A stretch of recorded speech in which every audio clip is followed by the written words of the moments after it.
Welcome to the NBW Ministries podcast, advancing the clear, accurate, and urgent gospel message.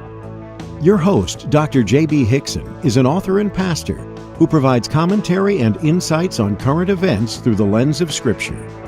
Dr. Hickson interacts with various experts on cultural, theological, and political issues while proclaiming God's Word to a world in desperate need of the truth. If you enjoy today's podcast, be sure to forward it to others. And now, here's your host, J.B. Hickson. Well, good morning, folks. Thanks so much for joining us for the program today.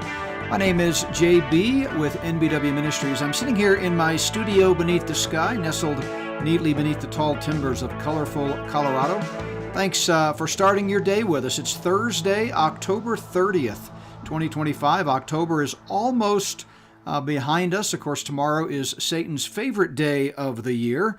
But today, October 30th, it's time for another edition of My Thoughts Thursday. And boy, we've got a heavy one for you today. And this is where I get to just sort of share what's on my heart, look straight into the camera, have a conversation with our awesome NBW audience and whoever else may stumble upon this show today. But today, it's a hot button topic for sure. I'm going to be addressing the Charlie Kirk assassination, and more specifically, all of the information that you're not hearing in the mainstream news about what has happened since and what TPUSA is really all about. Before we get to that, a couple of quick reminders. Don't forget, tonight we've got our premier Zoom Q&A with Joe Hawkins, our good friend, and it's going to be a hoot. I mean, Joe's just such a funny guy anyway, knowledgeable, brilliant, I would say. We carry his latest book in our online store, but if you're a Premier member, don't miss it. It's always fun to join live. Of course, Premier subscribers can always go back and watch the recording later, as you can with all of our live Zoom Q&As. But join us live if you can tonight. That's 5:30 Mountain Time. It's a 90-minute live Q&A with Joe Hawkins by Zoom. You should already have the Zoom link. It's posted on your Premier page. It's never too late to sign up, by the way. If you're not a Premier subscriber and you'd like to join us tonight, hey, go to notbyworks.org, click on the store, or go through the app and click on the store button, and go ahead and subscribe, and never a better time to join us. It's a small monthly fee. It comes with a lot of great content, and especially these monthly Zoom Q&As and all the archives of previous guests. But don't miss it tonight, 5:30 Mountain Time with Joe Hawkins. And then coming up, of course, tomorrow, we've got our Crossfire Friday. That's always a lot of fun. And then we've got this weekend, we've got our live stream from Plum Creek Chapel. I live stream a Bible study at 8:30 Mountain and our worship service at 10 o'clock. And love to have you join us either in person or by a live stream.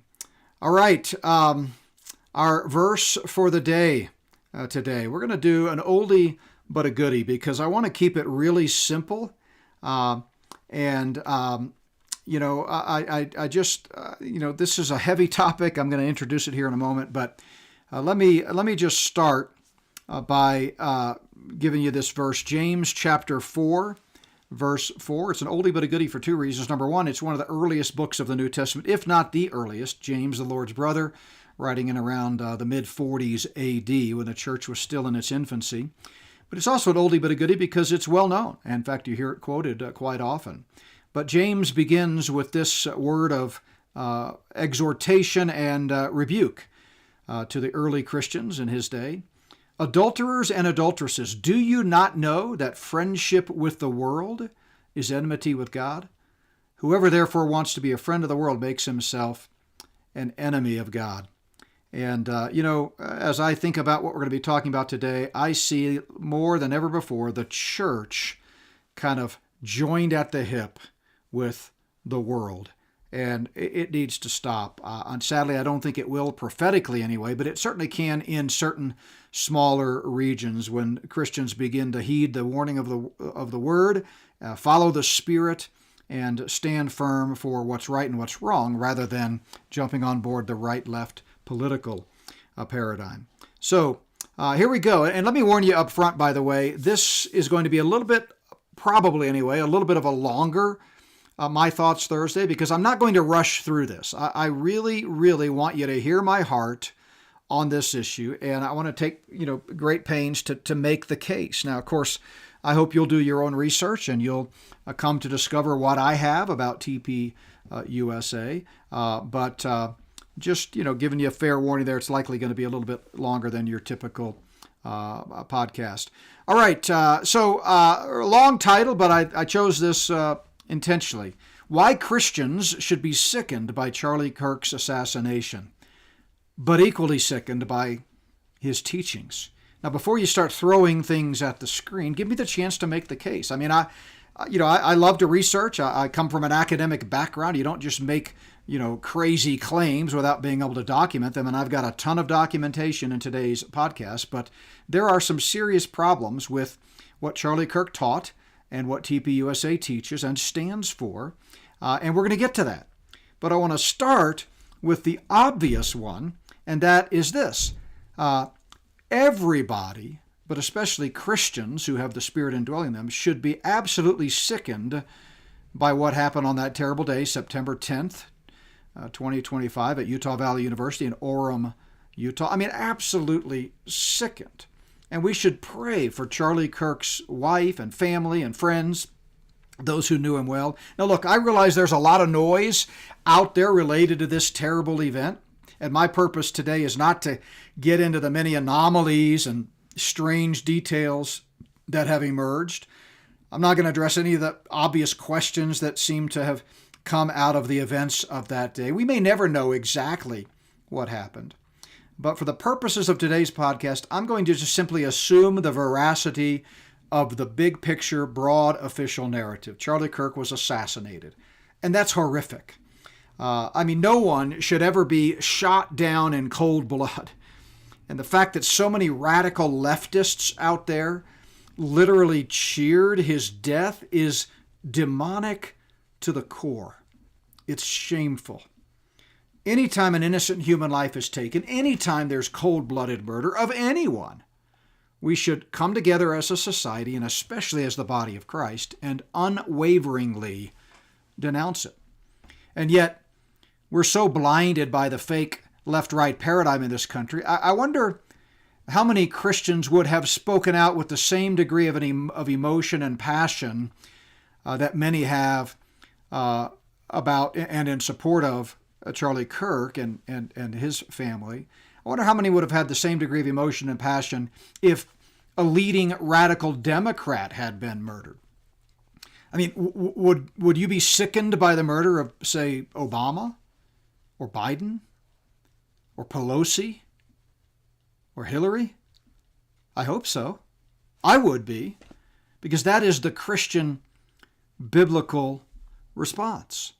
Nobody deserves, whatever their views, to be shot down in cold blood. I mean, it's horrific. We've all sort of trauma bonded over seeing that replay again and again. I have my suspicions as to why the Mockingbird media is playing those videos and YouTube and all that again and again, but that's, again, beside the point. We're just going to take the official narrative at its word for the purposes of today's podcast. But besides just, the normal spirit-led response to such an injustice, we should also be sickened by Kirk's murder because these types of targeted murders are increasing. And if the Lord tarries, we may one day all be in harm's way just because we're Christians, right? So make no mistake, Charlie Kirk's death was a despicable, dreadful, horrendous day for this country. And it is the right thing for Christians to speak out in solidarity with his family and friends and anyone else who loved him against this appalling crime. I hope you hear my heart on that. What concerns me, though, is the manner in which his death is being used in classic Hegelian dialectic form to advance a very dangerous pseudo-Christian political agenda. And the reason this is the case, by the way, is because most Christians today have very little discernment. I mean, they are listening to the cherry-picked quotes and jumping on the bandwagon without taking the time to really look into what TPUSA stands for. It's classic. We see this again and again and again.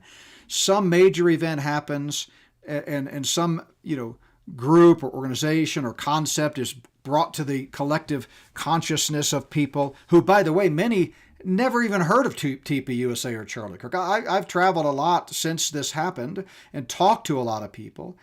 We happen to be on 2 trips since September 10th. One of them across several states up in the Northeast, and a lot of people, they have no idea who this was until now.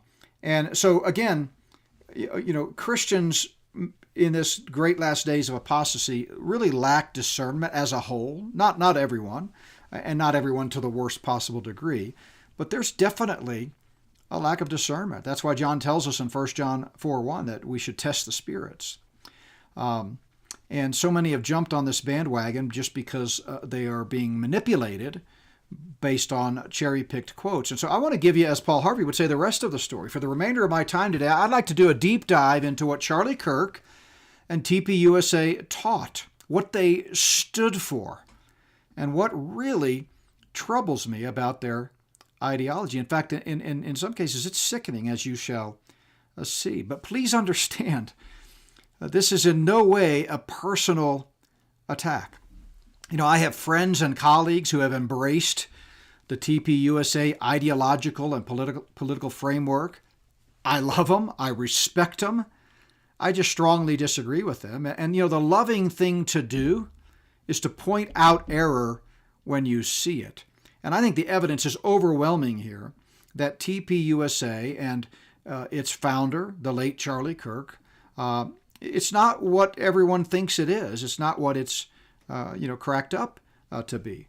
And it's perfectly appropriate for me to simultaneously be horrified and sickened by what happened to that innocent man that day, and yet at the same time point out why we should be very, very careful about throwing our money or our support behind this organization. It's okay to call people out that are teaching false doctrine. Romans 16:17 says, I urge you, brethren, to note those who cause divisions and offenses contrary to the doctrine which you have learned, and to avoid them. And I want to point out, as we get started here, that this isn't just a reaction on my part to what's happened. I actually addressed TPUSA and Charlie Kirk in my last book that came out, 7-8 months before his tragic assassination. The Great Last Days Apostasy, Chapter 9, deals with Christian nationalism in great detail and talks about Charlie Kirk. And then when you get to pages 177 to 180 of that chapter, I deal almost exclusively with TPUSA and Charlie Kirk in those 4 pages. So just want to put that out there. And if you'd like sort of documentation, because of course all of my books have the sources cited about a lot of what I'm going to be talking about today, because a good portion of it is coming directly from the book, then I encourage you to pick up the book and check it out for yourself. But let's dive in. There are 3 reasons. There are probably a lot more, but 3 primary reasons that I want to focus on today. That the views of Charlie Kirk and the organization he founded, TPUSA, and its subsidiaries, Turning Point Action and Turning Point Faith, at least 3 reasons that I'm going to focus on today, that what they believe on these issues should really sicken Bible-believing Christians. And let's start with the one I've already mentioned, and that is TPUSA has been and is a leading voice advancing Christian nationalism. Now, as we're going to see in a moment, it wasn't always that way. In fact, TPUSA originally wasn't really even claiming to have a connection to a Christian movement. It was a conservative Republican movement trying to get college students to be active in politics. But they shifted, very clearly. I'm going to talk about the time frame of that, and we're going to contrast some of Charlie's early statements with after the shift. And it coincides with the rise of Christian nationalism in recent years, and I believe there's a direct connection there, as we shall see. So the first problem that should really be, catching the attention of Bible-believing conservative Christians is that TPUSA is unquestionably a leading voice advancing Christian nationalism, the New Apostolic Reformation, the Seven Mountain Mandate, these types of things which we're going to talk about. So before his tragic death, Kirk had become one of the nation's most prominent voices, calling on Christians to view conservative political activism as a central part of the Christian faith. In a 2020 interview with podcaster Lucas Miles, Charlie said, "I've been a Christian basically my whole life," quote unquote.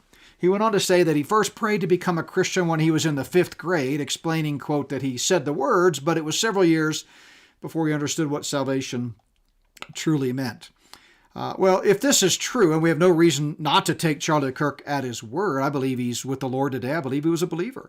But it's really strange to me that his meteoric rise to prominence in the church only began recently. Why was his early career spent promoting ideals like the separation of church and state that fly in the face of conservative Christian ideology and fly in the face of what TPUSA is now claiming to be? Why is that? He has a long track record as a conservative voice in America, especially with college students, but his platform within the church curiously originated about the same time that Christian nationalism was really, that resurgence of it anyway. Christian nationalism is not new, but the resurgence of it kind of was just getting started. So TPUSA has become a leading voice in the Christian nationalism movement. More than any other organization today, TPUSA illustrates the conflation of church and politics. Kirk spoke in pulpits and on Christian campuses across the country and secular campuses, often accompanied by well-known elected officials. Marjorie Taylor Greene, a U.S. representative from Georgia, said at a TPUSA event in 2022, quote, "We need to be the party of nationalism. I am a Christian, and I say it proudly. We should be Christian nationalists," to the cheers of the TPUSA crowd.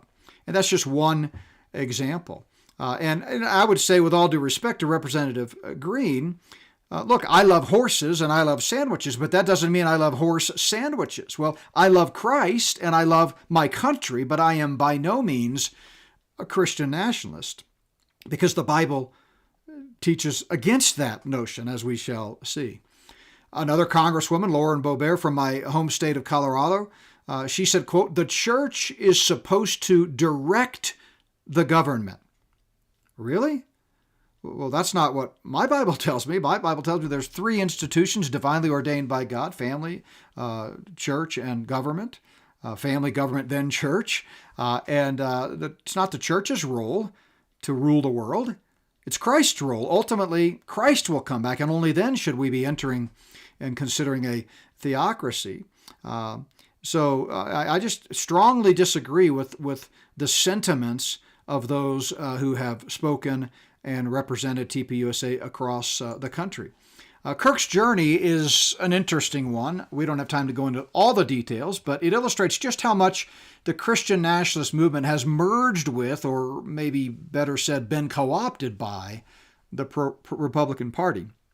So in 2018, Charlie Kirk strongly criticized the evangelical movement. Known then for primarily his work mobilizing college-age Republicans, Kirk described Jesus as tolerant and welcoming and denounced Christians', quote, sanctimonious approach, his view, his words, to homosexuality and other issues. He argued politics should be advanced through a, quote, secular worldview, and he slammed attempts by the evangelical right that started back in the 70s with guys like Jerry Falwell and Tim LaHaye to impose their version of morality through government policy. That was 2018 Charlie Kirk. Kirk told the conservative commentator Dave Rubin, we'll talk more about him in a moment, he's a homosexual, a very outspoken, leading gay man, but he told him in 2018, quote, "We do have a separation of church and state, and we should support that." That's 2018 Charlie Kirk. Now, Kirk later reversed his position, a stunning transformation with little or no explanation, because sometimes people say, well, people change, JB, right? When you're so passionately in one camp and then you switch to the other without any sort of mea culpa or explanation, it's always a red flag to me.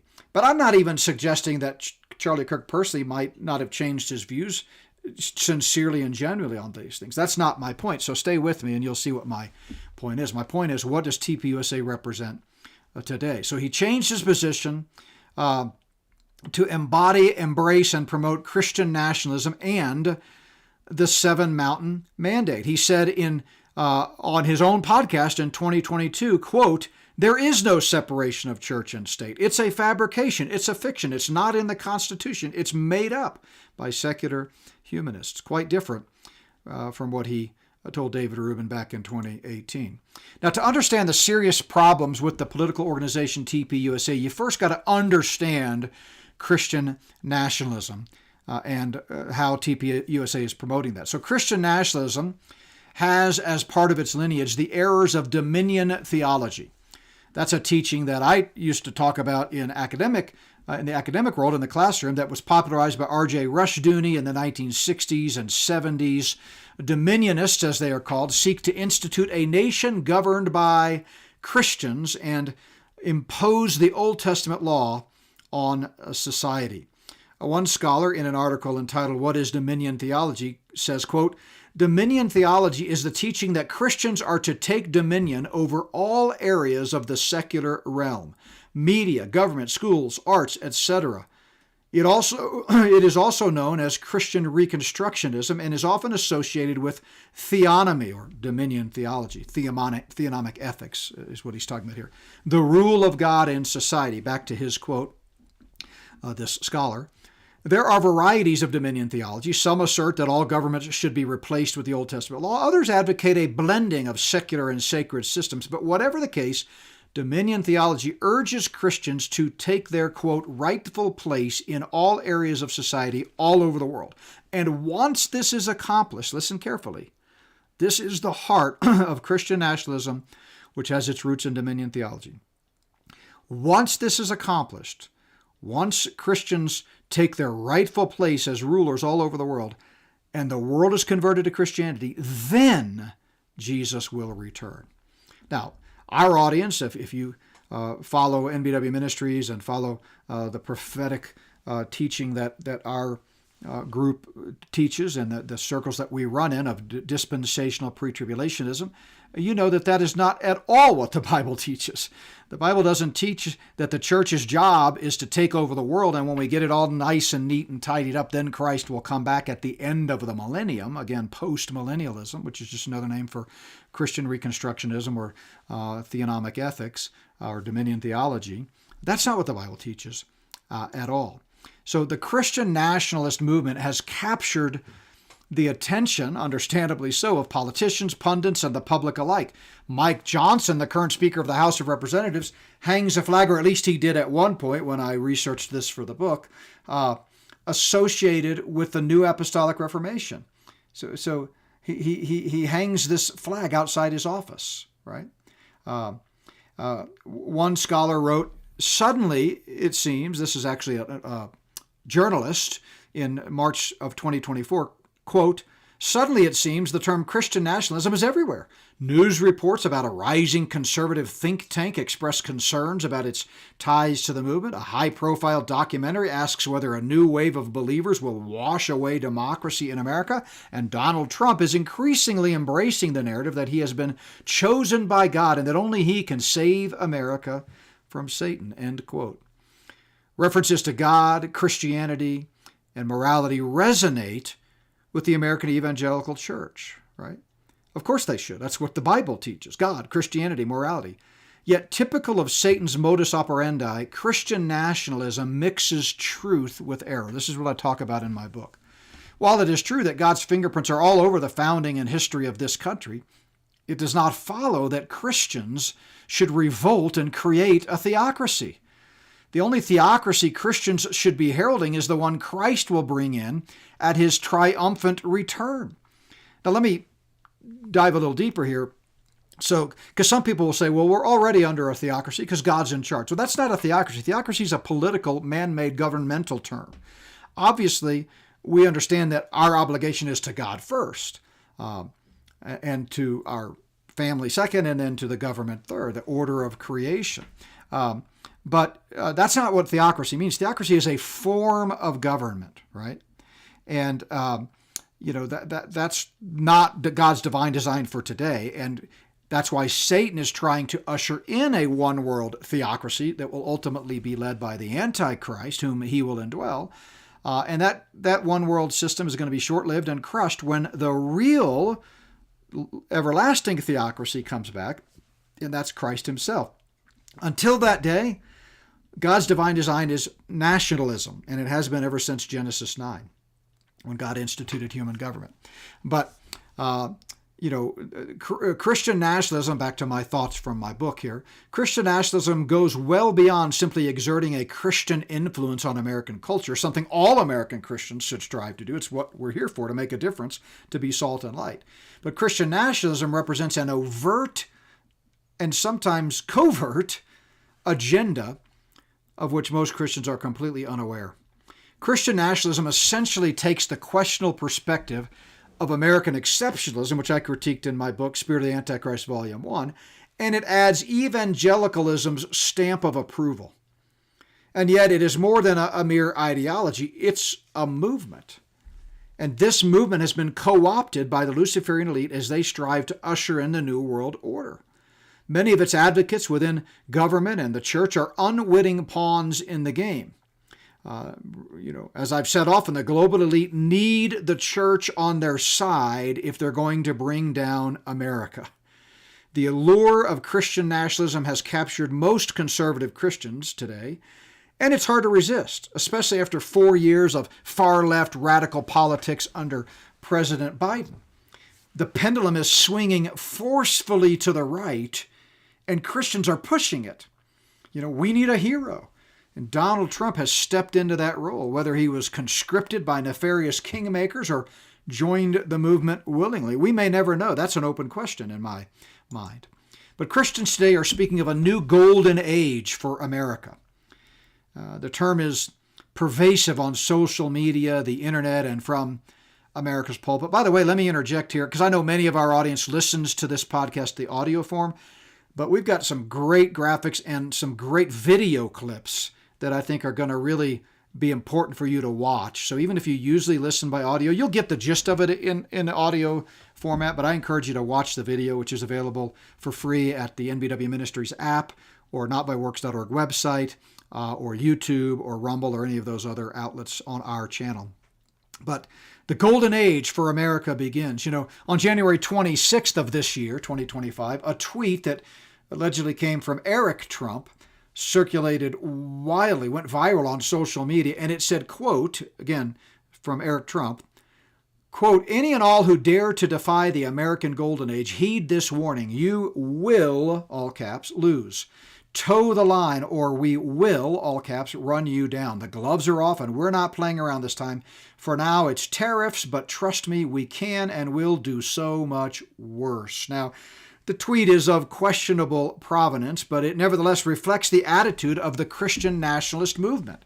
I mean, who would not want to be a part of a golden age that makes America great again, right? But be very careful, because as Shakespeare said, not all that glitters is gold. One critic of Christian nationalism correctly writes, listen carefully, quote, "The message that ethnicities shouldn't mix, that heretics can be killed, that violent revolution is already justified, and that what our nation needs is a charismatic Caesar-like leader to raise our consciousness and galvanize the will of the people, may bear resemblance to certain blood and soil nationalisms of the 19th and 20th centuries, but it is not a nationalism that honors and represents the name of Christ." I couldn't agree more.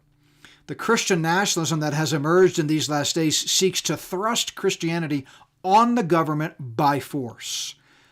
And yet, it's interesting that Jesus told Pilate, a political leader of his day, quote, "My kingdom is not of this world. If my kingdom were of this world, my servants would fight, so that I should not be delivered to the Jews. But now my kingdom is not from here." See, the world right now is the devil's playground. John tells us the whole world is under the sway of the wicked one. It won't always be that way. Someday Christ is going to come back. But until then, it's not our job to take over the government and force Christianity on the world. This false teaching is essentially a repackaged form of postmillennialism, as I've said. The view that once Christians get the world cleaned up, Christ will come back at the end of the age, at the end of the millennium, to climax the kingdom age. Well, this is not at all what the Bible teaches. So the seven mountain mandate, and this is where I encourage you to check out the graphic here. I'm not going to go through it point by point, but it's well put together. Borrowed it from someone. But the seven mountain mandate represents essentially the ideological marching orders for Christian nationalism and its most well-known movement within evangelical Christianity, the New Apostolic Reformation, or NAR, N-A-R. We've talked a lot about that on our program. It holds that there are seven aspects of society that believers should seek to dominate. And these are arts and entertainment, number 2, business and finance, number 3, religion and Christianity, number 4, media, or religion and the church, I guess I should say. Number 4, media. Number 5, education. Number 6, family. And number 7, government and the legal system, meaning the courts. And it has gained huge momentum through figures like Paula White, President Trump's pastor, and yes, Charlie Kirk at TPUSA. I'll give you a quote here in a second, but before I get to that, I want you to understand they base this on a passage of Scripture, Isaiah 2 and 3. I'm going to read it, and then I'm going to tell you how this is grossly misinterpreted. But it doesn't matter to them. They just sort of give this proof texting stamp of approval, and a lot of Christians aren't discerning enough to realize it is heresy. But Isaiah, speaking of the coming kingdom, says, "Now it shall come to pass in the latter days," this is Isaiah chapter 2, verses 2 and 3, "It shall come to pass in the latter days that the mountain of the Lord's house shall be established on the top of the mountains." Now, what mountain is that? Well, let's see what he says. "It shall be exalted above the hills. All nations shall flow to it. Many people shall come and say, 'Come, let us go up to the mountain of the Lord, to the house of the God of Jacob. He will teach us his ways, and we shall walk in his paths. For out of Zion shall go forth the law and the word of the Lord from Jerusalem." What's the mountain here? Jerusalem, Zion, the temple, the kingdom someday when Christ comes back to establish the long-awaited Messianic kingdom. So to extrapolate from that the church today in the present age is supposed to dominate these mountains and take them over amounts to quintessential proof texting, taking this passage wildly out of context. Isaiah meant Israel, not the church. And Israel will be most highly exalted on the earth during Messiah's eschatological reign in the end times. The church is never mentioned in the Old Testament. One scholar in an article entitled "The Conservative Christian Seven Mountain Mandate" explains, quote, "The concept of Christian dominionism is woven into the fabric of the Seven Mountain Mandate. This says that God's Word, as expressed through the Bible, gives Christians the authority to take over the world." And by the way, let me interject, this is my comment now, it's worse than that. I mean, a lot of these advocates of the Seven Mountain Mandate and New Apostolic Reformation, they think they're getting revelation directly from God, that God has supernaturally pulled them aside and said, "You're in charge, you've got to take over the world." And that's pretty scary. Some very powerful Christians, including back to the quote, some very powerful Christian Americans, including Donald Trump, find this theology attractive, end quote. So the Seven Mountain Mandate claims there are 7 aspects of society that Christians must dominate before Christ will return. Now, I'm going to make the connection here, and this is just the beginning of it, between this movement and TPUSA. Let's start with Charlie Kirk. In a speech before CPAC on February 27, 2020, Charlie Kirk said, again, this was 2020, early on in his shift, when he was sort of co-opted by this whole movement, said, quote, "Finally, we have a president that understands the 7 mountains of cultural influence." And he never repudiated that. We can readily see the similarities between dominion theology and Christian nationalism. Indeed, the nuances of dominion and reconstruction more aptly describe the movement than nationalism. It goes well beyond mere patriotic support of the government, and instead it advocates for a complete dismantling and rebuilding of it. And that brings us to the direct connection between the Seven Mountain Mandate and something called Project 2025. Project 2025 and its architect, Russell Vogt, embody the Reconstructionist ideology embedded within Christian nationalism. It's a powerful political initiative organized by the Heritage Foundation, a highly influential conservative think tank founded in the early 70s. The project aims to promote conservative and right-wing policies to reshape the federal government of the United States and consolidate executive power under the leadership of a single individual.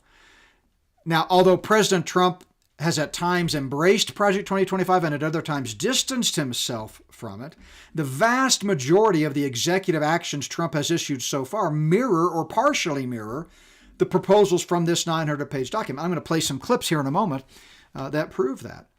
In the months leading up to the 2024 presidential election, Project 2025 received mostly fringe coverage in the media.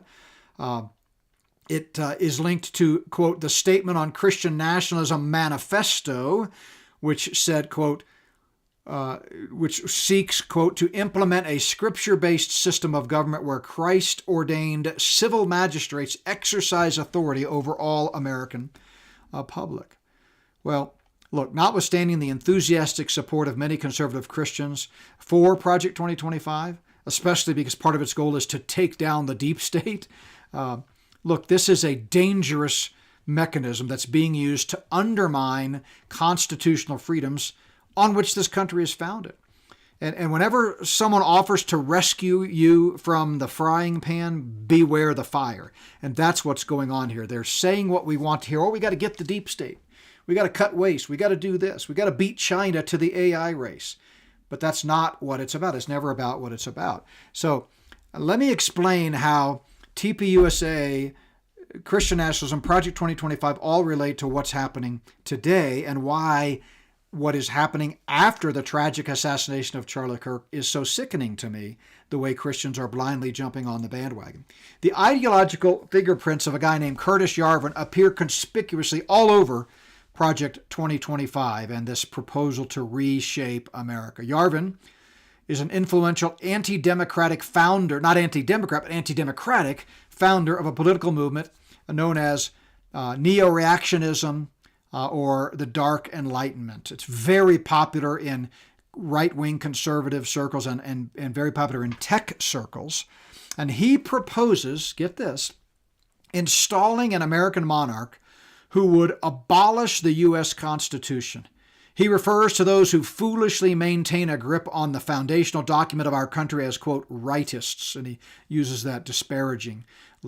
I've played clips of him, recent clips within the last few months at some of my conferences. I've got some others I'm going to play here, but let me just summarize his whole ideology. Yarvin and his ilk want to topple, replace, reboot, reset, all their words, the U.S. government. They say we need a visionary leader, a startup guy, their words, like a Napoleon or a Lenin who can seize absolute power, dismantle the Constitution, and build something new in its place. And he has some pretty prominent Republican followers. And if that doesn't send chills down your spine, then frankly, you're asleep at the wheel.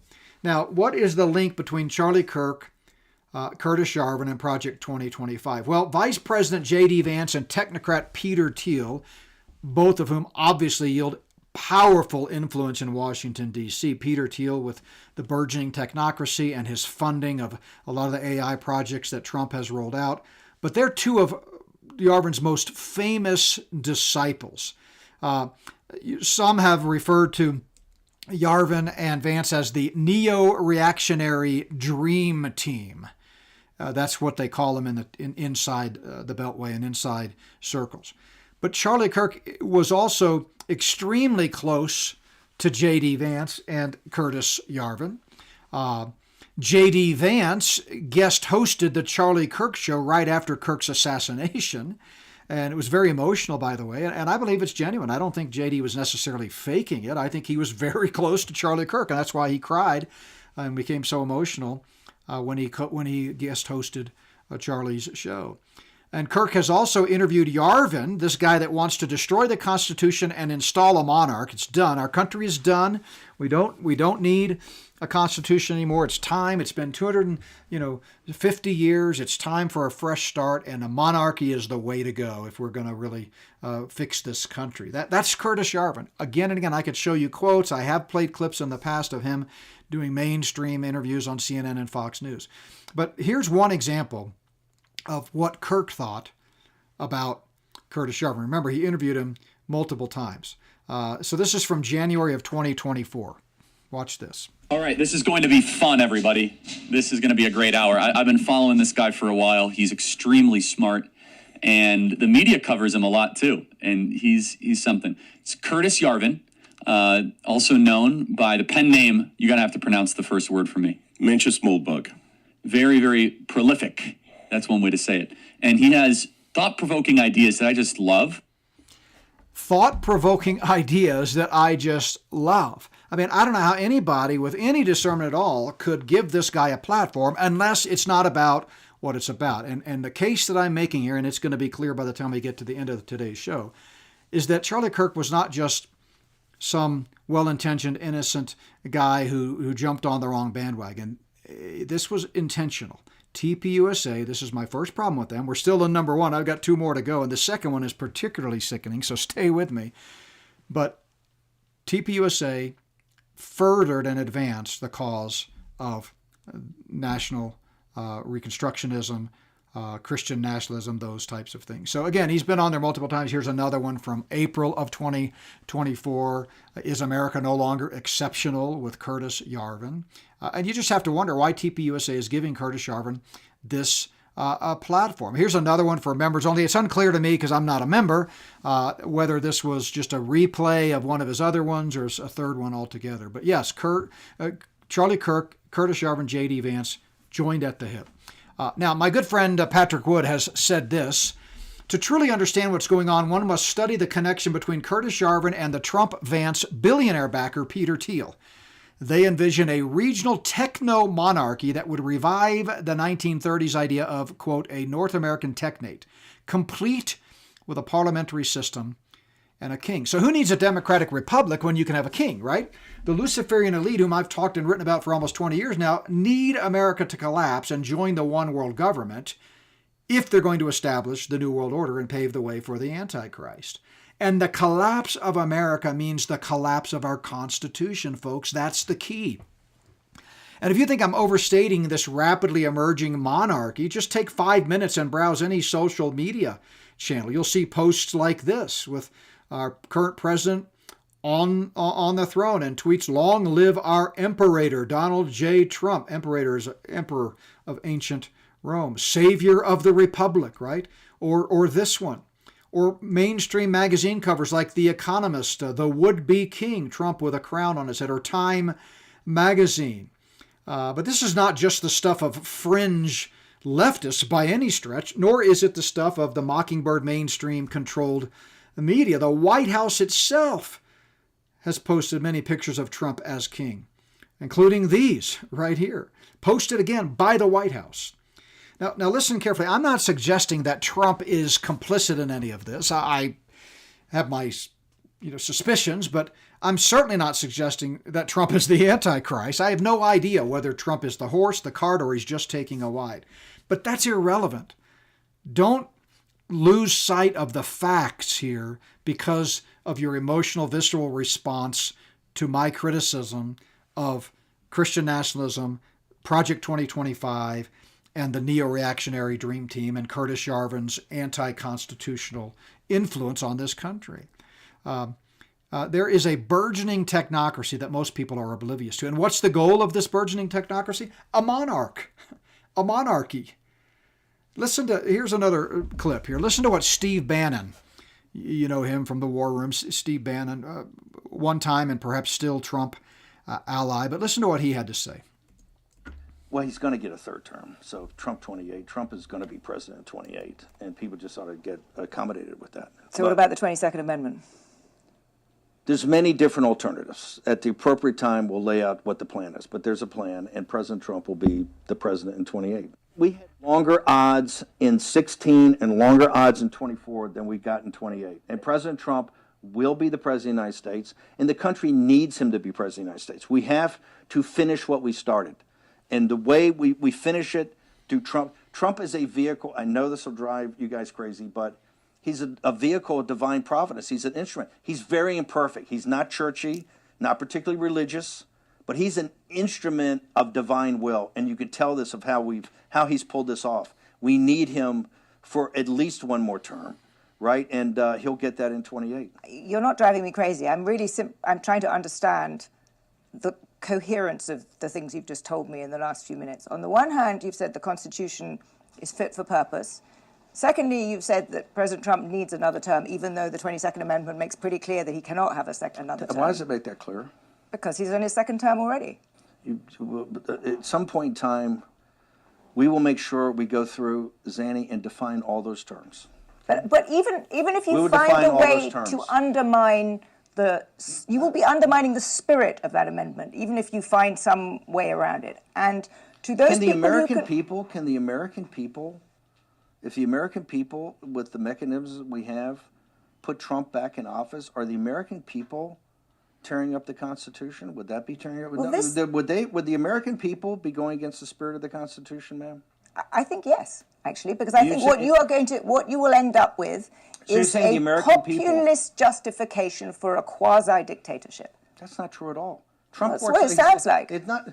Trump is a dictatorship. Did you just see the compromises he had to make on the big, beautiful bill? You see the compromises he has to do on everything, on accommodating Zelensky, on what President Trump. President Trump is nothing but a series of negotiations to kind of keep this thing rolling forward, where he's having trade-offs all the time. Steve, you've just spent the last 20 minutes telling me we have to smash the other side. There's no room for debate. There's no room for compromise. We must smash them. And now you're telling me this is a negotiation. I mean, that's no. I guess that's why it seems to me some kind of tension First there. off, the only way President Trump wins in 2028 and continues to stay in office is by the will of the American people.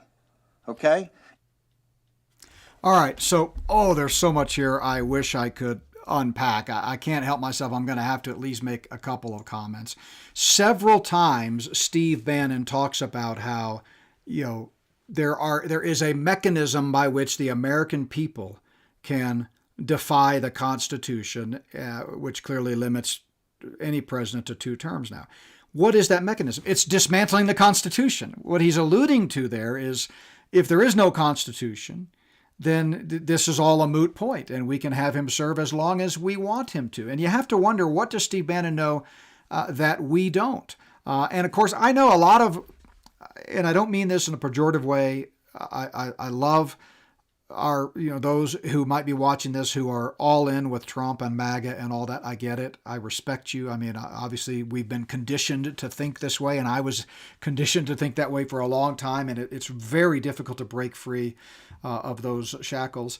So I don't mean this as a personal attack, but I think there are a lot of people out there who would listen to that quote and they'd go, yay, yes, absolutely. Trump's the great negotiator. We need him for as long as we can have. But anyway, Steve Bannon here is unashamedly insisting that Trump is going to be president again in 2028.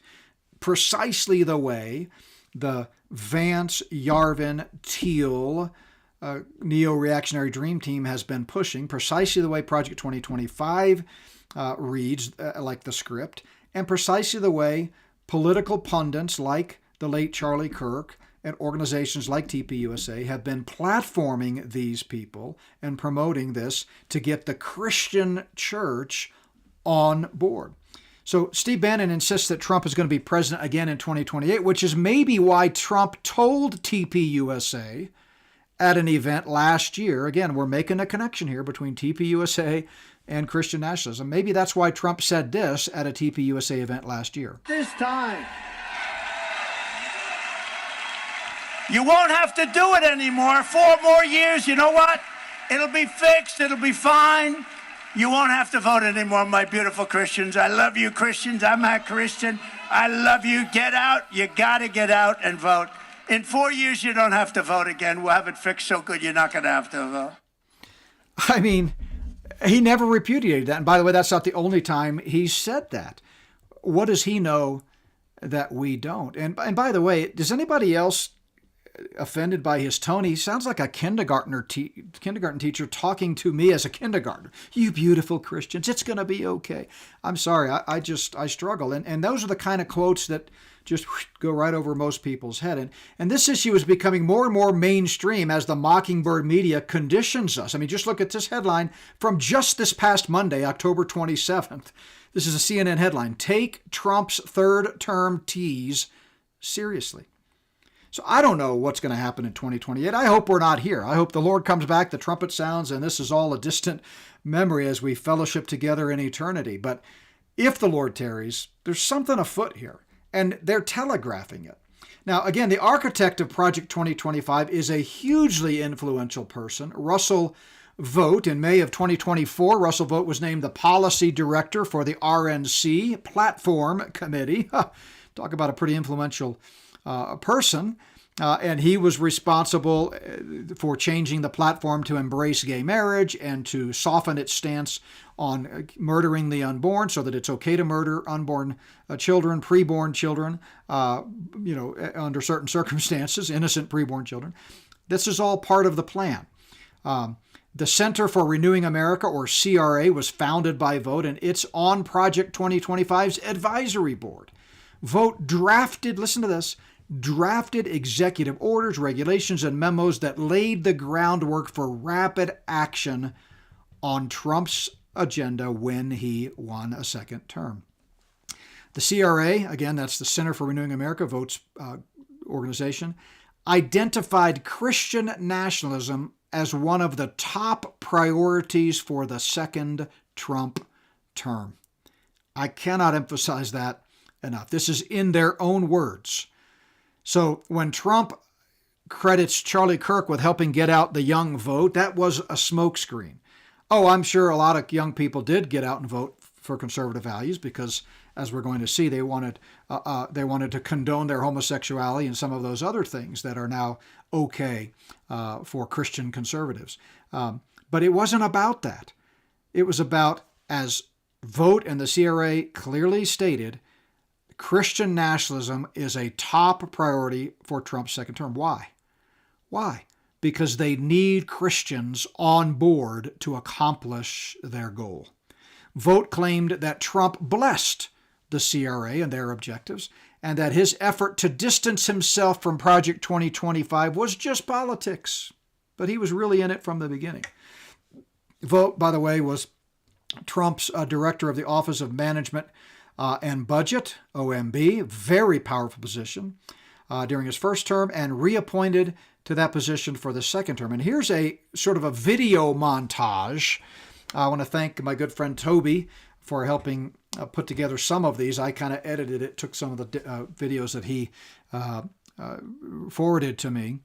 But here's a video montage showing how Trump at first distanced himself from 2025 during the debates, and then turned around and appointed Vogt to a key, very powerful government position. And you're going to see some quotes of Vogt on different talk shows and in different interviews where he talks about how Trump's executive orders were all pre-written by him and Project 2025. Watch this.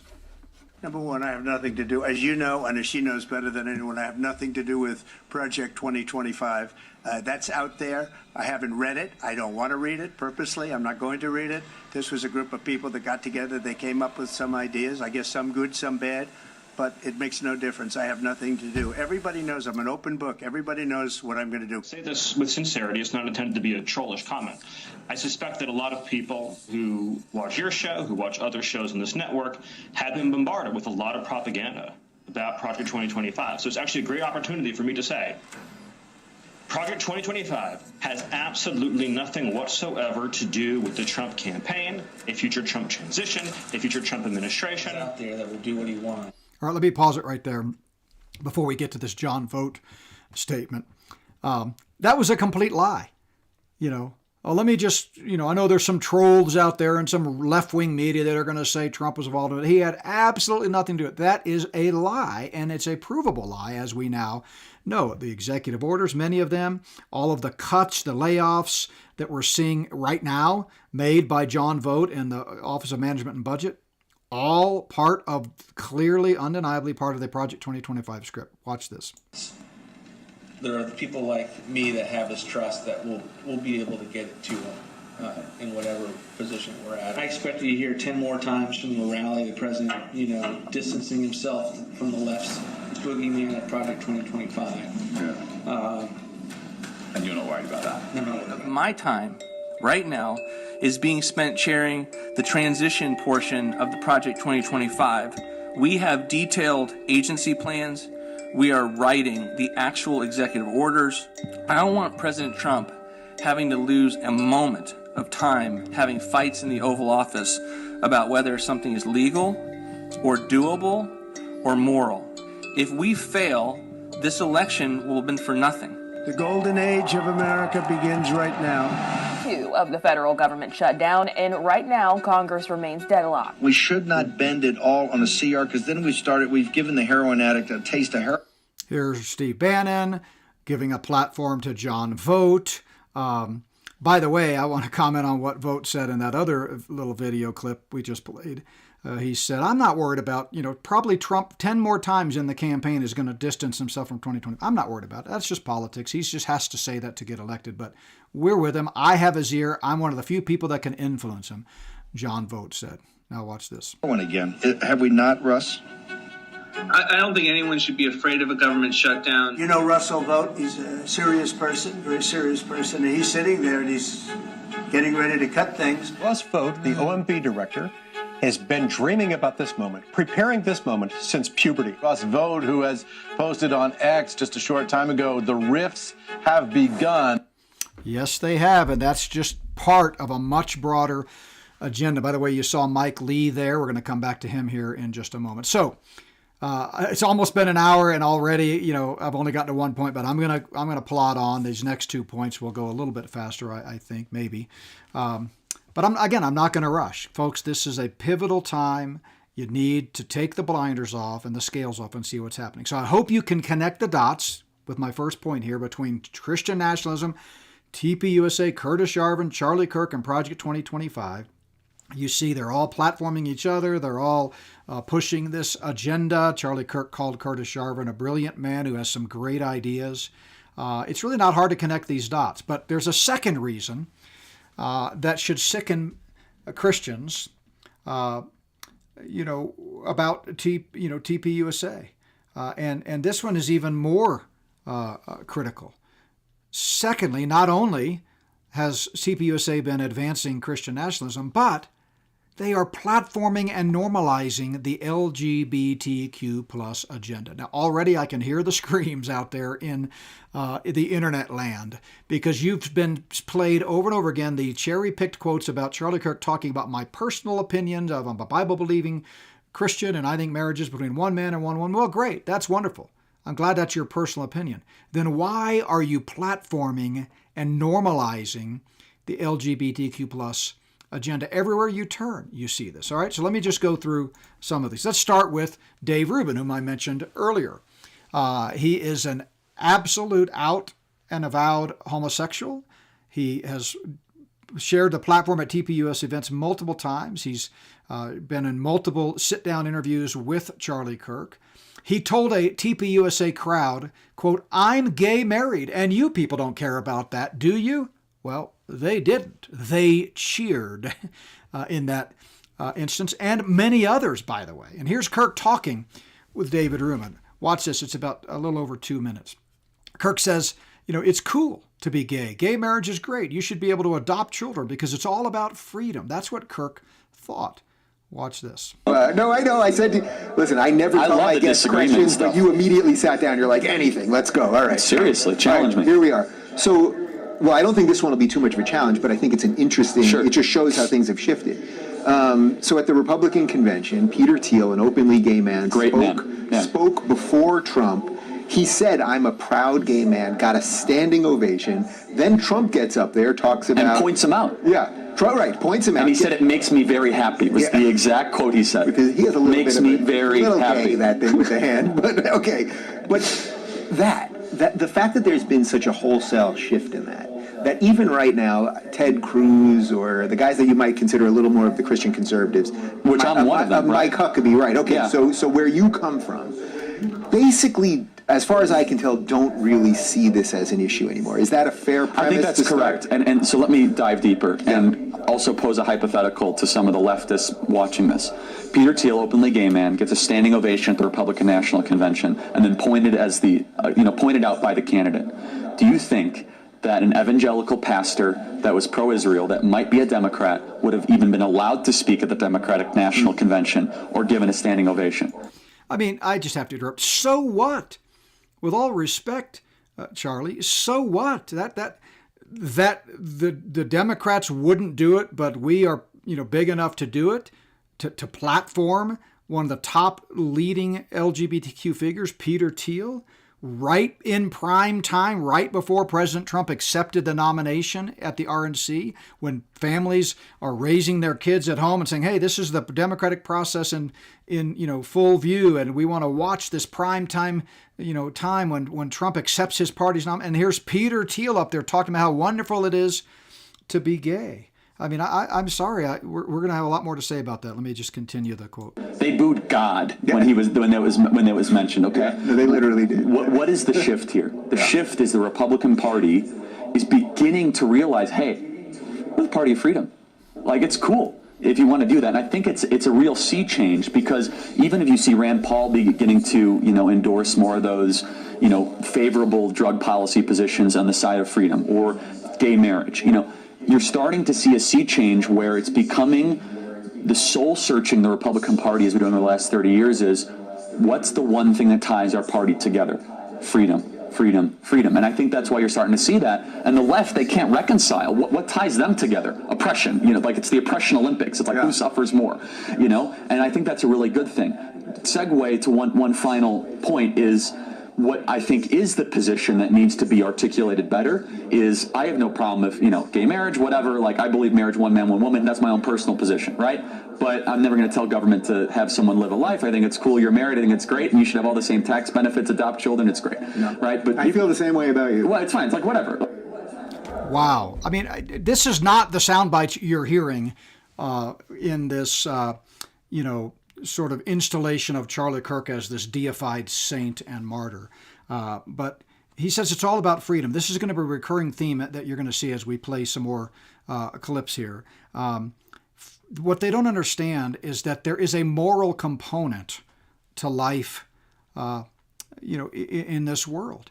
And what if someone chose to murder behind closed doors in the privacy of their own bedroom? Hey, we're not going to go into their bedroom and tell them what to do. There's a moral component to homosexuality. And there's also a biological component. I mean, why would we want to elevate someone like Peter Thiel to one of the top, most influential advisory positions and financiers of our country if he's not even smart enough to figure out how human biology works? I just don't understand this. And what you're going to see, and give me the chance to make this case with the rest of this podcast, is that Charlie Kirk was about getting out votes and getting the Republican Party in place. He wasn't about taking a stand for Christian principles, because nobody, if they were truly a biblical, standing for biblical principles, would say, I think it's cool that you're gay married. I hope you can adopt children. Good job, great job. This is wonderful. It's all about freedom. Nobody would say that. Nobody would say that. By the way, here's the quote that he gave that both of them referred to about Peter Thiel at the RNC convention in 2016. He said, of course, every American has a unique identity. I'm proud to be gay. I am proud to be Republican. But most of all, I'm proud to be an American. And as they said, that was greeted with a standing ovation. At some point, I began to feel like Ronald Reagan did in the 70s when he said, I didn't leave the Democratic Party. The Democratic Party left me. Well, look, the Republican Party no longer represents what I believe as a conservative, Bible-believing Christians. I don't believe in murdering unborn children for any reason, they say you can't murder them in certain cases, but it's okay to murder them in some cases. I think that's an abomination. I don't believe in promoting gay marriage. I don't believe in separating the land of Israel. This is not who I am. And I would hope that Christians would have the discernment to recognize it's not who they are either. So here's another one. Here's Trump platforming Rob Smith, another key, outspoken, openly gay man who's shared the stage at TPUSA many times. Watch this clip of this gentleman trying to rationally and calmly ask Kirk some pretty legitimate questions that I would love to hear the answer to. And if I'd have been there, I would have asked the same questions. Watch this. My question is largely directed to Mr. Kirk because you were raised as a conservative. Part of the issue I see here is, what's your name, Rob? Yeah. So you're saying, oh, you're behind the times, this isn't conservative. Well, we don't want centrists in the conservative movement. We want to retain our core values. Yeah, Amen. but here's We the don't thing. want drag. But here's the thing. It's not about what you want, because here's the thing. The beauty about social. By the way, if you don't know who this is, Rob Smith, totally openly out gay guy, platformed, really, discovered, if you will, by Charlie Kirk, thrust into wide popularity, and that's who's talking right now. Media, the beauty about social media is that I can be me and I can bring myself to the table. And it's not about what you want, it's about what the people want. And if there are enough people in this movement that say, hey, Rob is cool, he's gay, whatever, it really doesn't matter what you think. You can say whatever you want, you can believe whatever you want to believe. But it's not going to stop me from doing what I'm doing. And it's not going to deplatform me. So my question is, again, it's directed to Mr. Kirk because he was raised as a conservative. As the guy before has said, you've advocated for homosexuality, said that there's a place for the gay agenda within the conservative movement. My question is, and you're also comfortable with transgenders and cross-dressers, I understand. So my question is there any point where conservatives should take a moral stance on Christian morality, or should we abandon it altogether? So in other words, what is what is your brand of conservatism doing to actually conserve Christian morality? If we're ceding to the left. I mean, that's a great question, which Kirk never answers, but you can see the crowd, because Christians, when they hear the truth, they do have a visceral response. Unfortunately, as we're going to see in this and other videos, Kirk has a way of ginning up the crowd with these little sound bites and these little one-liners. And most Christians are just like the Stepford wives in the audience; they just clap no matter when they think they're prompted to clap. But let's finish this out. On transgender, gay rights, gay marriage, we don't want that in conservatism. So you don't want him in the conservative movement? I just want to be very clear. Let's just be... So you don't... No, we don't want him. That doesn't mean we don't love him. I'll sit down and have coffee with him. I'll talk with him. I'll invite him to my house. We can, talk, be friendly, be gracious. But no, I don't want him standing on the platform of a pseudo-Christian organization targeting young people and suggesting, whether directly or indirectly, and it's pretty direct, that it's okay to have same-sex marriage and to sleep with same-sex people and that type of thing. No, I don't want that. Nothing against him. It's that the Conservative Party is supposed to be conserving, among other things, morality. You don't want me in the movement. No. Hold on a second. I want to be very clear. Hold on a second. You're bringing some very charged language. I'm going to try to calm down the temperature in the room so I can try to rationally understand an irrational position. Let me finish. Let me finish. So, I'm a Christian. I believe the Bible's the greatest book ever to exist in the history of the world. And I believe Rob Smith has decency and dignity as an individual in the United States of America. Hold on a second. We're not... So, again, he gives lip service to the Bible. It's like, I believe the Bible's the greatest book. Now watch me ignore it. I just don't understand how this fooled so many people. Whoops.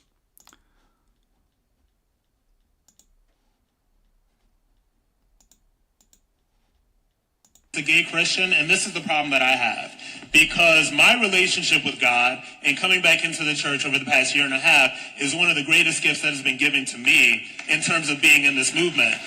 Coming back to the apostate church, yeah. So my question... And notice how Kirk claps there. Now, again, I don't want to be too hard on the guy, but why would you clap for someone who's claiming that the church has embraced homosexuality? I don't understand that. And my question to everybody who tries to say that, oh, you shouldn't be, Christian because you're gay, why are you trying to turn people away from God? So if you love God, and Christianity is so right, because I do love God, so why would you? I'm going to stop it there. With all due respect, Rob, you're the one that's turning people away from God. God has revealed to us what's right and what's wrong, and you're the one thumbing your nose at it. So after Kirk's death, by the way, Rob Smith, this guy you see on the right there, said, quote, "Charlie was about growing the movement. I am one of the many public figures supported and created by Charlie Kirk."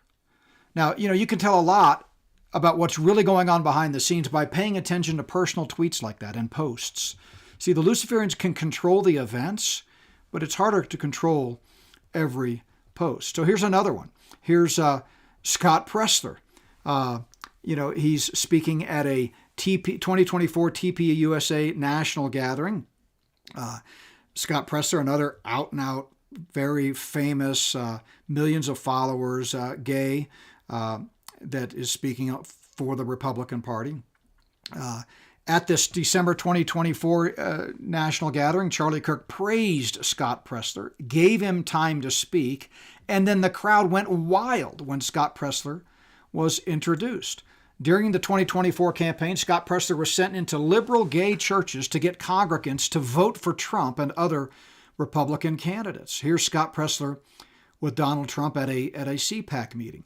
So Pressler was at the 7-hour Kirk memorial service in Glendale, Arizona that featured a who's who of senior-level American politicians, including, think about this, President Donald Trump, Vice President J.D. Vance, White House Chief of Staff Susie Wiles, Secretary of State Marco Rubio, Secretary of Health and Human Services Robert F. Kennedy Jr., Secretary of War Pete Hegseth, the D&I Chief Tulsi Gabbard, and Donald Trump Jr., I'm not sure what position he holds, and others.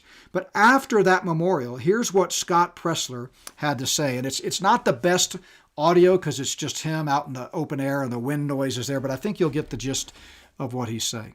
It's just about a minute. Hey everybody, this is Scott Pressler.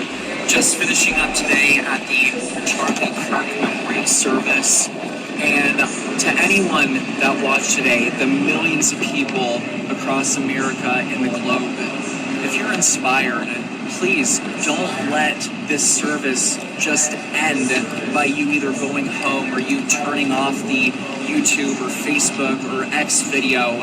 I want you to channel all of the emotions that you're feeling, whether it's heartache or whether it's anger. And I'm asking you kindly, please, channel that frustration, channel that anger into positive action.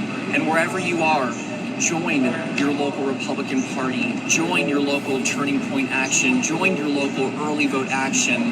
But moreover, do something positive. Do something that Charlie Kirk would want you to do. He wouldn't want you to just mourn and to grieve. He would want you registering voters and living free, fighting peacefully for freedom. And if you are not registered to vote, go today. Vote.gov, register to vote at your current address, and just make sure that you're making a plan because 2026 is coming. And just because we won in 2024, this fight is not over. And I thank all of you for your support, and thank you to every single person that honored Charlie by being here today in Phoenix, Arizona. Thank you. Honored Charlie for what? To join the RNC and join TPUSA and get out and vote because 2026 is right around the corner. Again, folks, when will Christians wake up and recognize this is not a Christian ministry? I'm going to prove that here with the point number 3 in a moment. If you want to say it's a conservative movement and you believe that conservatism is about embracing gay marriage and abortion and some of these other things that they're now embracing, fine. That's your prerogative. I disagree. But I don't see how any Bible-believing Christian can claim this is a Christian ministry. And if Scott Pressler's comments there at the end of the memorial service don't tip their hand as to what TPUSA is really all about, both before and especially after Kirk's assassination, I don't know what does. Here's another one. Kirk platformed open lesbian Jillian Michaels at the TPUSA Student Action Summit in July of 2020. Is this who we want our college students to emulate? I mean, a lot of Christian parents that I talk to, and I know, like, our daughter is a senior at Grand Canyon University, at Charlie's home state, and Charlie has been to their campus, and she went and attended. And a lot of these Christian parents think it's great that Charlie's out there speaking to their students, and then we wonder why so many Christian kids graduate even from Christian colleges, and they're pro-LGBTQ, they've abandoned the Bible and inerrancy, they've adopted, all kinds of worldly viewpoints. Well, it's because Christianity has been co-opted by this political movement. Here's a photo of Charlie Kirk with Lady Maga. Lady Maga's real name is Ryan Hansen, a Mormon. More on Mormonism in a second. He became a drag queen in Salt Lake City, and he's famous for dressing up like Disney princesses. In 2019, he unveiled his Lady Maga character as he announced his support for Donald Trump, and he said, quote, "I support President Trump, and I believe that together we can make America great again." His words. Now, look, I take a lot of pictures at conferences. I get that people are always asking to take a selfie. They come up, but if an avowed, unapologetic, homosexual, transvestite drag queen came up and asked me to take a selfie with him, the answer would be a gracious but easy no. I'll talk with you, I'll pray for you, I'll give you a gospel tract, but I'm not going to stand beside you and smile. I'm not going to pose with you so that you can use me on your platform to advance immorality. Sorry, not me. Right? Here's Glenn Youngkin, another one, the Virginia governor, donated $100,000 to TPUSA after Kirk's death to start chapters in Virginia. He's spoken at a lot of TPUSA events. He signed a bill last year to protect gay marriage in Virginia. Another one, here's Richard Grinnell, openly gay, very famous, platformed at TPUSA events again and again. Who is Richard Grinnell? Well, he's the first openly gay person to hold a cabinet-level position. He was Trump's DNI, Director of National Intelligence, in 2020, and that made him the first openly gay cabinet-level position in U.S. history. He previously served as the United States Ambassador to Germany from 2018 to 2020. At one point, according to Grinnell, President Trump commissioned him to make sure that homosexuality was legalized in every nation on earth. Those who think that Trump is opposed to the LGBTQ agenda are just living in non-reality. The evidence is not even close to ambiguous. It is overwhelming. On December 16, 2022, Richard Grinnell was one of hundreds of guests invited to a celebration at Mar-a-Lago where they danced to YMCA and Macho Man. The gala was in the main ballroom of Donald Trump's Mar-a-Lago beachfront club, and it was a joyous celebration of gay rights and the historic same-sex marriage law that President Joe Biden at the time had signed days earlier. The event was in honor of the LGBTQ movement and brought in all kinds of notables like Carrie Lake from Arizona. Check out the connection between Charlie Kirk and Carrie Lake, by the way. Other pro-LGBTQ plus Republicans. But the main attraction, of course, was Trump, and he received a standing ovation after delivering an enthusiastic and passionate affirmation of gay rights. He said, quote, "We are fighting for the gay community, and we are fighting and fighting hard. With the help of many of the people here tonight in recent years, our movement," that's the key. Trump owns the movement, just like Charlie Kirk owned the movement.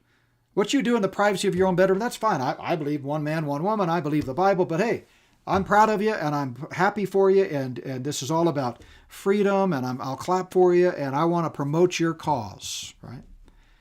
Our movement, Trump said, has taken incredible strides. The strides you've made here is incredible. So you can see why Richard Grinnell called Trump, quote, "the most pro-gay American president in American history." Well, he ought to know.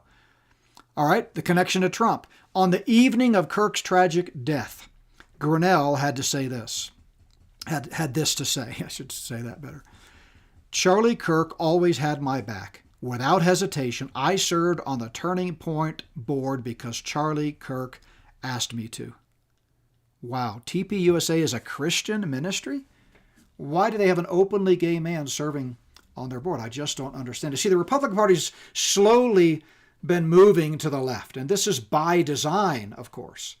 I've talked a lot about this in my books, moving the Overton window. You know, it was Reagan who appointed the Supreme Court Justice Anthony Kennedy, who cast the deciding vote in 2015, legalizing gay marriage.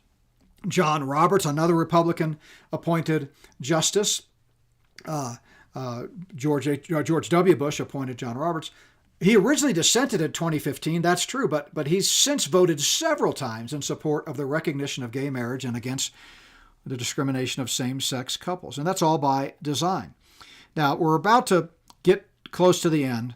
I'm on my second point here. My second problem with TPUSA is that they platform and support the whole normalizing of the LGBTQ agenda.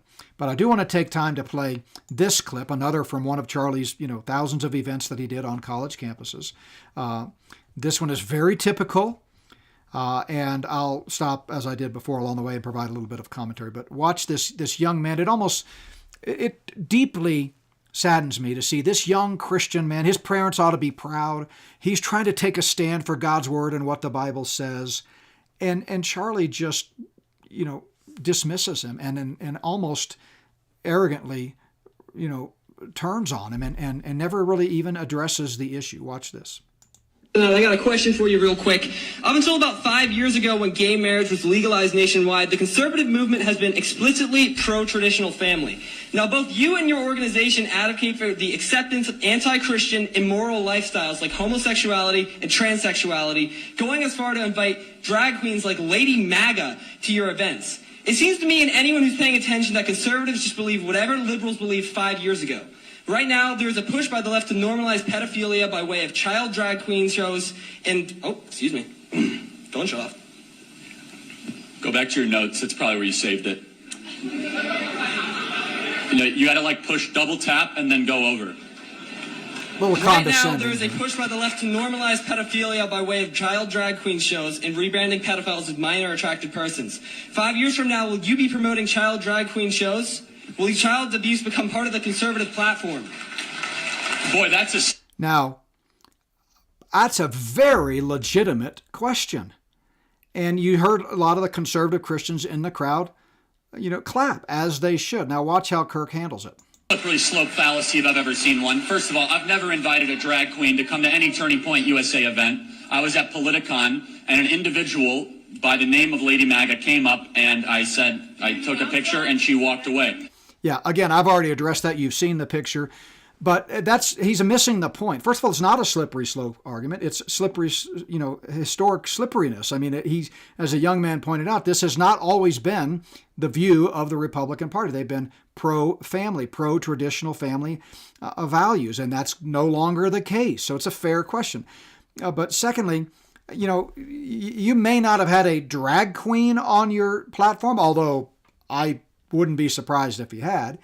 But you've had plenty of out-and-out avowed homosexuals on your platform, applauded them, lauded them, praised them. It's a difference without a distinction. But let's let Charlie finish. Secondly, let me ask you a question. Are you a Trump supporter? Yes, sir. So are you a proud Trump supporter? Of course. So are you sickened that he had a gay man speak at his convention? Yes. Then you're not a Trump supporter, my friend. I mean, good grief. Folks, I hope you're getting the point here. This young man, of course, still trapped in the right-left paradigm, thinks he only has one option. He's just disappointed with the way the Republican Party has drifted. But yeah, I'm going to support Trump, he says. And then, were you sickened that they had Peter Thiel speak at the convention? He goes, yeah, it did sicken me. And it sickened me too. And it ought to sicken all Christians, by the way. And then Kirk gets very almost emotionally angry and says, well, then you're not a Trump supporter. In other words, you can't claim to be a Republican unless you embrace the LGBTQ agenda. Thank you very much. And he's a good speaker, so he gets the crowd ginned up. He rises with a crescendo, and then everybody claps, although you hear some boos.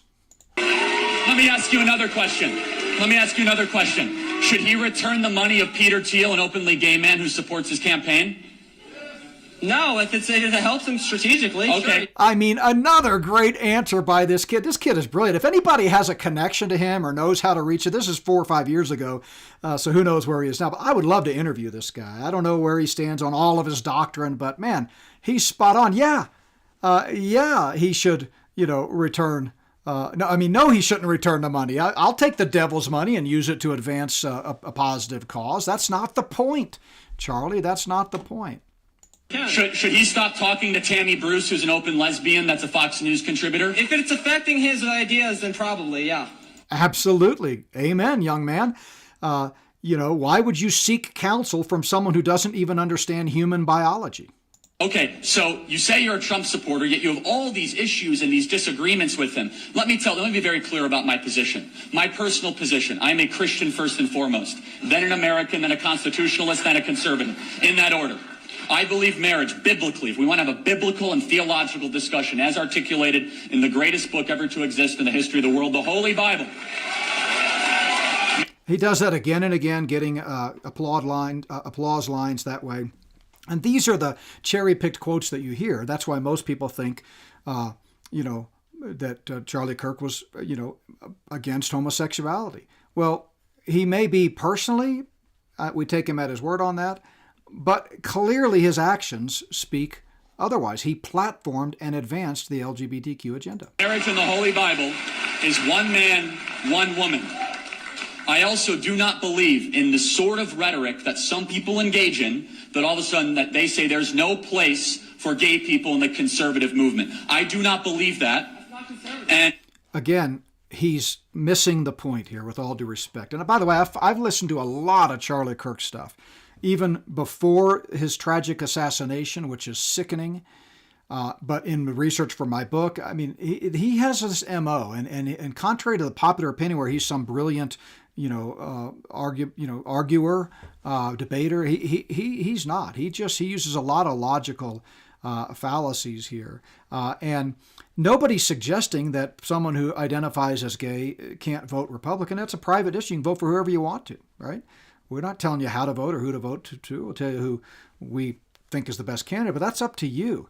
There's a difference between letting them vote and promoting them to key positions of influence in this country where they're shaping and molding the future of America. That's different. That's different, right? And that's what this young man gets that Charlie Kirk doesn't. let me ask you a question. Can I ask you a question then? Sure, go for it. So, the American family, liberty, freedom, the Constitution. He's not conserving the American family, liberty, and freedom. He's not. He's certainly not conserving our freedom when he platforms, all of these people that we've talked about, Scott Presler, and many others, Scott Presler, Dave Rubin, all of these guys. Let me see if we can finish this here. Our history, veterans, that's what we're conserving. I'll get to you later, though, don't worry. So let me ask you a question. What if you had your way, what would you do with gay people in America? What would I do with them? Because they're not allowed in the conservative movement. So would you just kick them out anytime they show up at a Republican Party? If you were in charge, what would you say? You can't be part of the Republican Party. If somebody is advocating for being openly homosexual, they should not be part of the conservative movement. Couldn't agree more, because that's not conservative. It's certainly not biblical. And again, what we're seeing here is the elevation of the right-left paradigm above the right-wrong paradigm. And we've redefined what conservative is when all of our definitions need to be biblically based.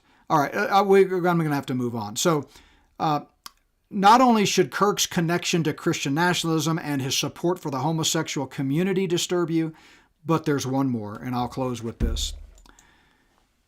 Promoting ecumenicism. What do we mean by that? Embracing different doctrinal viewpoints from a variety of different perspectives. And this is very much a problem with TPUSA, and it's gotten worse since Kirk's untimely death. Here's Charlie Kirk. TPUSA Faith believes that if believers don't speak out into the most difficult cultural, moral, and spiritual debates of our time, than those who want our destruction and to harm the Christian church. And notice how he defines the Christian church: of all faith traditions, from Catholic to evangelical to mainline. Look, those are the voices that will fill the vacuum. Did Kirk really not understand the huge differences in doctrine between Catholics, evangelicals, and mainline Protestants? I mean, it's apples and oranges. And yet that's the ecumenical viewpoint of Charlie Kirk and TPUSA. But worse than that, the Church of Jesus Christ of Latter-day Saints, Mormonism, plays a key role in TPUSA. A key role, which raises some red flags for me about how the whole tragic assassination went down in Mormon country. But again, I'm not going to get into all of that. But before I give you some evidence of the connection between Mormonism and TPUSA, let's see why this is such a big problem. Here's a 3.5 minute sort of primer, if you will, on what's wrong with Mormonism. Mormon religion, Mormonism, whose followers are known as Mormons and Latter-day Saints, was founded less than 200 years ago by a man named Joseph Smith. He claimed to have received a personal visit from God the Father and Jesus Christ, who told him that all churches and their creeds were an abomination. Joseph Smith then set out to restore true Christianity and claims his church to be the only true church on earth. The problem with Mormonism is that it contradicts, modifies, and expands on the Bible. Mormons believe that there are, in fact, 4 sources of divinely inspired words: the Bible, as far as it is translated correctly; the Book of Mormon, which was translated by Smith and published in 1830; Doctrine and Covenants, containing a collection of modern revelations; and the Pearl of Great Price, which is considered by Mormons to clarify doctrines and teachings that were lost from the Bible. Mormons believe the following about God: He has not always been the supreme being of the universe, but attained that status through righteous living and persistent effort. They believe God the Father has a body of flesh and bones as tangible as man's. Brigham Young taught that Adam was actually God and the father of Jesus Christ, although this teaching has been abandoned by modern Mormon leaders. In contrast, Christians know this about God: there is only one true God. He always has existed and always will exist. He was not created, but is the creator. He is perfect, and no one else is equal to him. God the Father is not a man, nor was he ever. He is spirit, and spirit is not made of flesh and bone. Mormons believe that there are different levels or kingdoms in the afterlife: the celestial kingdom, the terrestrial kingdom, the telestial kingdom, and outer darkness. Where mankind will end up depends on what they believe and do in this life. In contrast, the Bible tells us that after death we go to heaven or hell based on whether or not we had faith in Jesus Christ as our Lord and Savior. As believers, after death we are with the Lord, but unbelievers are sent to hell. When Jesus comes the second time, we will receive resurrected and glorified bodies. There will be a new heaven and a new earth for believers, and unbelievers will be thrown into an everlasting lake of fire. There is no second chance for redemption after death.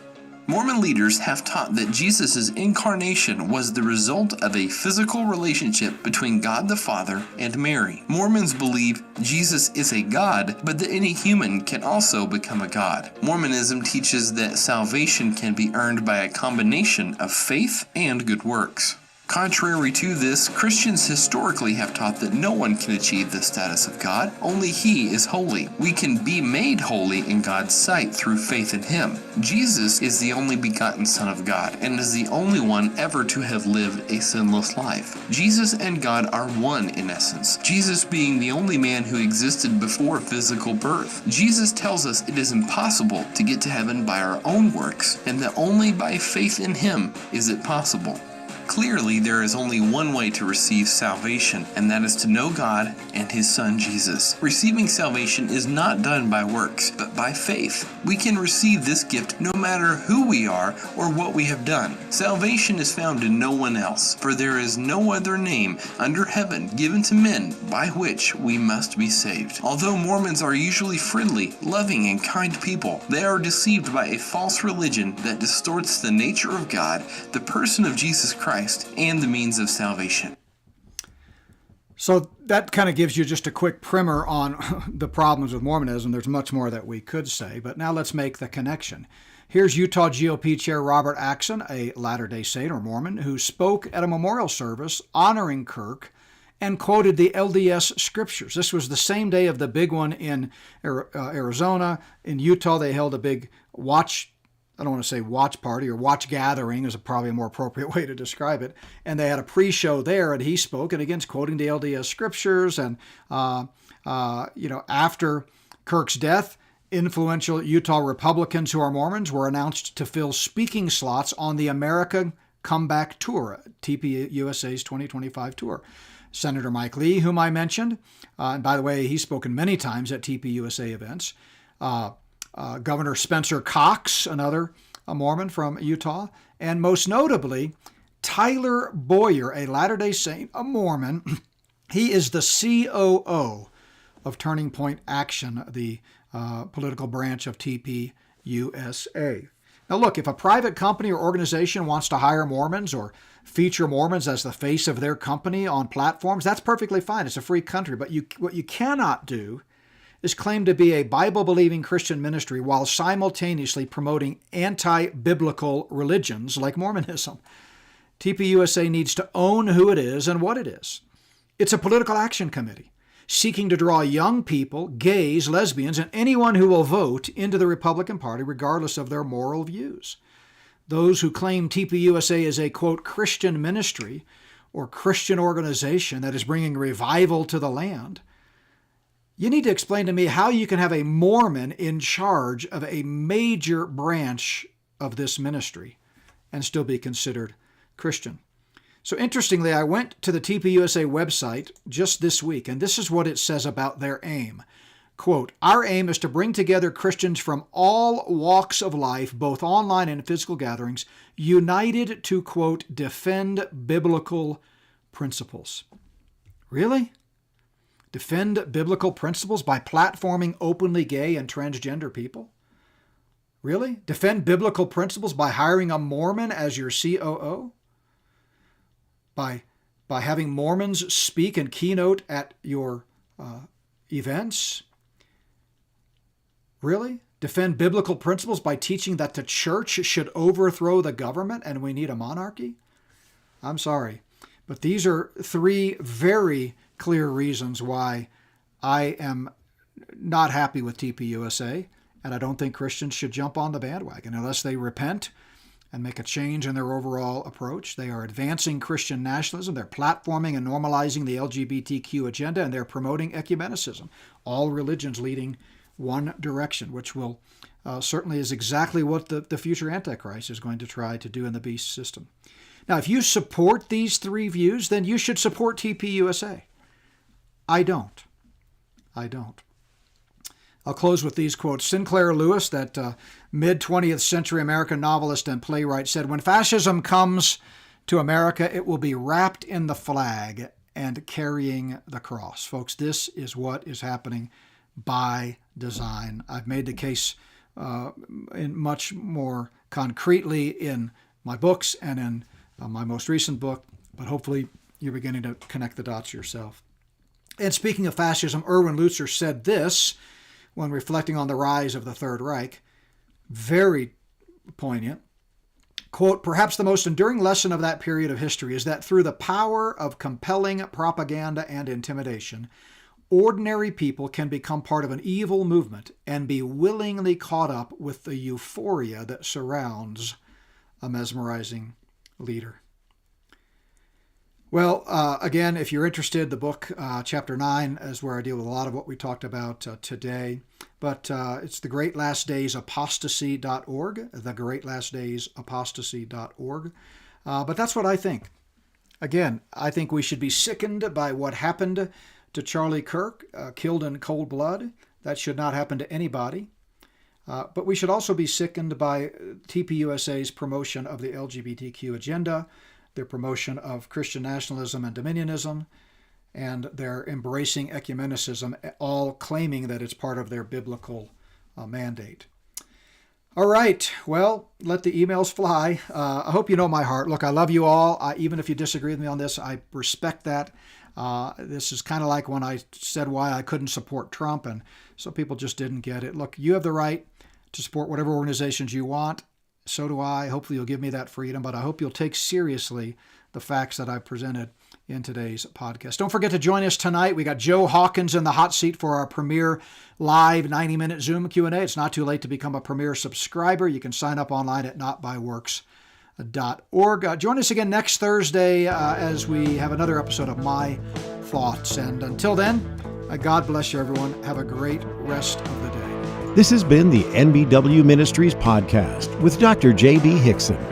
You can learn more about NBW by visiting notbyworks.org or through the free NBW Ministries app available in the App Store or Google Play Store.